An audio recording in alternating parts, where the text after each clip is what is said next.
L'église évangélique L'Espérance a organisé une soirée conte tout public. Elle a invité une conteuse pour relater des histoires d'hier pour des familles d'aujourd'hui. Mon travail comme conteuse, c'est de raconter toutes sortes d'histoires. Il y a des contes, des récits traditionnels, des contes populaires et puis aussi le corpus biblique qui fait aussi partie de la tradition orale. On a tendance un tout petit peu à l'oublier. Au fond, tout ce qui est récit biblique, en tout cas dans l'Ancien Testament, fait partie d'une espèce de trésor d'oralité. C'est des histoires qui ont été énormément racontées. Et comme conteur, on a toujours une possibilité de varier les histoires. Les histoires c'est de l'oralité, donc c'est pas du tout un texte. Je suis pas comédienne. C'est pas un texte que j'ai appris. Donc, en fonction du public qui est là, moi, je vais changer ma façon de le raconter. Ça peut être une histoire qui est tout autant destinée aux adultes qu'aux enfants. Comme c'est de l'improvisation, je m'adapte toujours au public qui est là.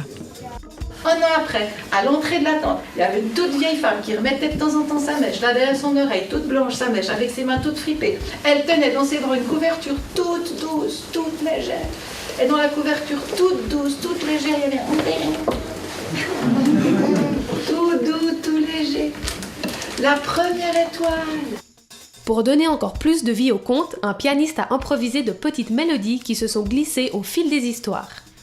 C'est des morceaux que je n'ai pas préparés spécialement. Je viens de prendre connaissance du contenu de ces contes, donc j'ai essayé d'improviser en fonction de ce que je ressens et en fonction de ce que ressent la salle pour faire une musique aussi ad hoc que possible.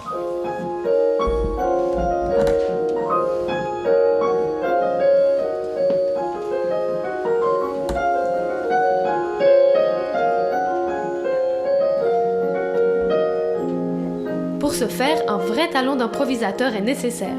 Je fais partie de cette église où je suis un petit peu le responsable de la musique le dimanche matin. J'aime beaucoup la musique, je suis tombé dedans quand j'étais petit et donc j'ai toujours joué un peu de clavier, de piano, un petit peu d'orgue à l'occasion ici ou là.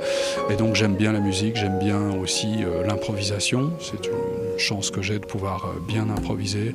Alors j'essaie de le mettre à profit dans ce cadre-là. Et Alix, pourquoi aime-t-elle raconter des histoires ? C'est une façon très simple de parler à tout le monde, à tout public. Il n'y a pas besoin d'avoir suivi des cours pour comprendre. C'est difficile par contre de raconter de façon très simple. Il y a tout un travail en amont mais qui ne doit pas se voir par rapport... Enfin, le public ne doit pas voir le travail que le conteur fait. L'idée c'est que tout le monde soit happé par l'histoire, qu'il perde la notion du temps, qu'il ait l'impression qu'on l'emmenait dans un ailleurs.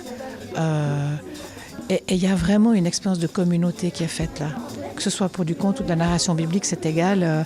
On participe à la veillée, puis on retrouve une espèce d'être ensemble que notre culture actuelle et notre époque a considérablement perdu. L'individu s'efface, il y a le groupe qui vient pour un moment. Voilà. Récits d'un autre temps et musique douce transportent petits et grands dans un monde où il est possible de ressentir chaque histoire, chaque mot, chaque émotion.